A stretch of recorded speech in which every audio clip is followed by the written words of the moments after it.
कभी सोचा है कि दिल्ली, हरियाणा और राजस्थान के बीच एक ऐसी नेचुरल दीवार खड़ी है जो रेगिस्तान को फैलने से रोकती है। इस दीवार का नाम है अरावली रेंज। लेकिन आज वही अरावली एक बड़े सवाल के घेरे में है। सवाल ये नहीं है कि अरावली इम्पोर्टेंट है या नहीं। सवाल ये है, अरावली को डिफाइन कौन करेगा और किस बेसिस पर। नमस्कार दोस्तों, आज की इस वीडियो में हम बिल्कुल शांत और सिंपल भाषा में समझेंगे कि अरावली को लेकर अभी कौन सी बड़ी कंट्रोवर्सी चल रही है, 100 मीटर रूल क्या है और इसका सीधा असर हम पर कैसे पड़ेगा। अरावली रेंज दुनिया की सबसे पुरानी माउंटेन रेंजेस में से एक मानी जाती है। ये लगभग 800 किलोमीटर तक फैली हुई है। राजस्थान के रेगिस्तानी इलाकों से निकलकर ये हरियाणा और दिल्ली के आसपास तक पहुंची है। पर अरावली की सबसे बड़ी इम्पोर्टेंस उसकी हाइट नहीं बल्कि उसका काम है। ये पहाड़ी बारिश के पानी को रोककर उसे धीरे धीरे ज़मीन के अंदर जाने देता है, जिससे ग्राउंड वाटर रिचार्ज होता है। साथ ही ये रेगिस्तान की गर्म हवा को नॉर्थ इंडिया की तरफ बढ़ने से भी रोकता है। इसी वजह से एक्सपर्ट्स कहते हैं कि अरावली नॉर्थ इंडिया के लिए एक नेचुरल एयर कंडीशनर और वाटर प्रोटेक्टर जैसा है। जब हम अरावली का नाम लेते हैं तो हम अक्सर सिर्फ ऊंची ऊंची पहाड़ियों की तस्वीर सोचते हैं, लेकिन सच ये है कि अरावली एक इकोसिस्टम है, सिर्फ माउंटेन नहीं। अरावली में छोटी छोटी पहाड़ियाँ हैं, पथरीली ज़मीन, फॉरेस्ट के पैचेस यानी कि जंगलों के टुकड़े, नेचुरल वाटर चैनल्स और ग्रासलैंड्स, ये सब मिलकर अरावली सिस्टम बनाते हैं। चलिए एक एक करके इन अरावली सिस्टम को समझते हैं। पहला एलिमेंट है लो हाइट रिजेस, छोटी छोटी पहाड़ी श्रृंखलाएं। अरावली का सबसे बड़ा हिस्सा बड़ी और बहुत ऊंची पहाड़ियों से नहीं बल्कि छोटी छोटी पहाड़ी रिजेस से बना हुआ है। ये पहाड़ियाँ शायद देखने में ज़्यादा ऊंची ना लगे, लेकिन ये हवा की डायरेक्शन को मोड़ देती है और रेगिस्तान से आने वाली गर्म हवा को धीमी कर देती है। एनवायरमेंटल एक्सपर्ट्स कहते हैं कि यही छोटी पहाड़ियाँ नॉर्थ इंडिया को एक्सट्रीम हीट से बचाने में बहुत इम्पॉर्टेंट रोल प्ले करती हैं। दूसरा एलिमेंट है रॉकी टेरेन, पथरीली ज़मीन। अरावली का एरिया ज़्यादातर पथरीली ज़मीन से बना होता है। इस तरह की ज़मीन का एक खास काम होता है। जब बारिश होती है तो पानी सीधा बह कर नहीं चला जाता, बल्कि धीरे धीरे इन पत्थरों के बीच से अंदर जाता है। इसी प्रोसेस से ग्राउंड वाटर रिचार्ज होता है। अरावली में जगह जगह पे छोटे बड़े जंगल भी मिलते हैं जो एक चेन की तरह जुड़े होते हैं। ये जंगल हवा को साफ करते हैं, पोल्यूशन को एब्जॉर्ब करते हैं और आसपास के टेम्परेचर को भी कंट्रोल करते हैं। इसी वजह से दिल्ली एनसीआर के लिए अरावली का ये जंगल एक नेचुरल लंग्स की तरह काम करता है। चौथा एलिमेंट है नेचुरल वाटर चैनल्स यानी प्राकृतिक जल मार्ग। अरावली में कई ऐसे नेचुरल वाटर चैनल्स होते हैं जिन्हें आमतौर पर हम देख नहीं पाते। ये छोटी छोटी नालियों और स्ट्रीम्स के रूप में होते हैं जो बारिश के पानी को सही दिशा में ले जाते हैं। अगर ये नेचुरल चैनल्स डिस्टर्ब हो जाएं तो या तो पानी बहकर निकल जाता है या फिर फ्लडिंग का खतरा बढ़ जाता है। आखिरी एलिमेंट है ग्रासलैंड्स एंड ओपन एरियाज, घास के मैदान और खुला इलाका। अरावली का एक हिस्सा घास के मैदान और खुले इलाकों से भी बना है। ये एरियाज बारिश के पानी को ज़मीन में एब्जॉर्ब करते हैं और छोटे जीव जंतु और पक्षियों को आश्रय देते हैं। एनवायरमेंटलिस्ट कहते हैं कि ये खुले ग्रासलैंड एरियाज एनवायरनमेंट के बैलेंस के लिए उतने ही ज़रूरी हैं जितने कि घने जंगल। इतना कुछ समझने के बाद हमें ये समझना होगा कि अचानक अरावली इतनी बड़ी न्यूज़ क्यों बन गई। सुप्रीम कोर्ट के एक रीसेंट डिसीजन की वजह से अरावली रेंज इन विवादों में घिर चुका है।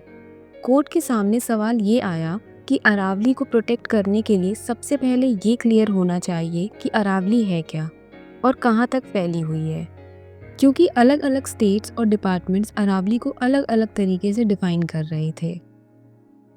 इसी कंफ्यूजन को ख़त्म करने के लिए सुप्रीम कोर्ट ने एक बेंचमार्क सजेस्ट किया जिसे कहा जा रहा है 100 मीटर रूल। इस रूल के मुताबिक किसी भी पहाड़ी या रिज को तभी अरावली माना जाएगा जब वो आसपास की ज़मीन से कम 100 मीटर ऊंची हो। मतलब ये कि अगर कोई भी पहाड़ी सिर्फ 70 या 80 मीटर ऊंची है तो वो ऑफिशियल डेफिनेशन में अरावली का हिस्सा नहीं माना जाएगा। यहाँ एक बहुत इम्पोर्टेंट बात समझना ज़रूरी है। अरावली रेंज का एक बहुत बड़ा हिस्सा लो हाइट रिजेस से बना हुआ है, जो शायद 100 मीटर की कंडीशन पूरी ही नहीं करता।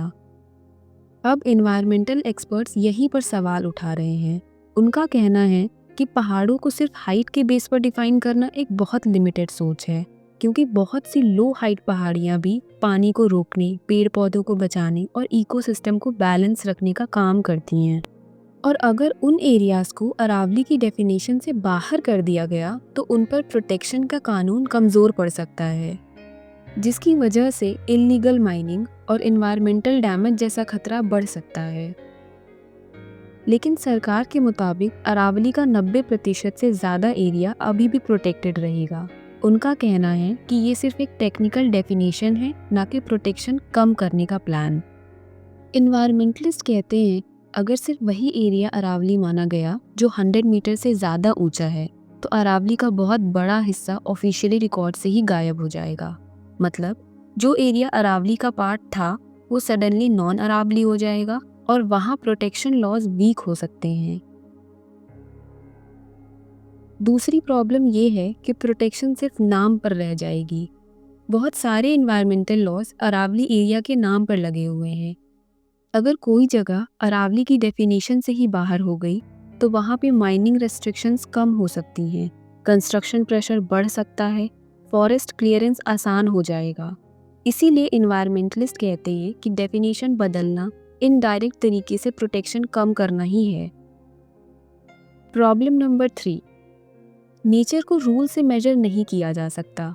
इन्वायरमेंटलिस्ट का एक स्ट्रॉन्ग आर्ग्यूमेंट ये है, नेचर एक स्ट्रेट लाइन नहीं होती जिसे स्केल से नाप लो। हर पहाड़ी अलग शेप की होती है, अलग डायरेक्शन में हवा को रोकती है, अलग जगह पानी को होल्ड करती है।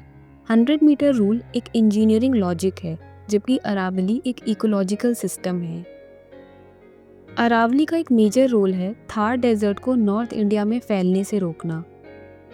इन्वायरमेंटलिस्ट को डर ये है अगर लो हाइट अरावली एरियाज कमज़ोर हुए तो रेगिस्तानी हवा हरियाणा, दिल्ली, वेस्टर्न यूपी तक ज़्यादा पहुंच सकते हैं।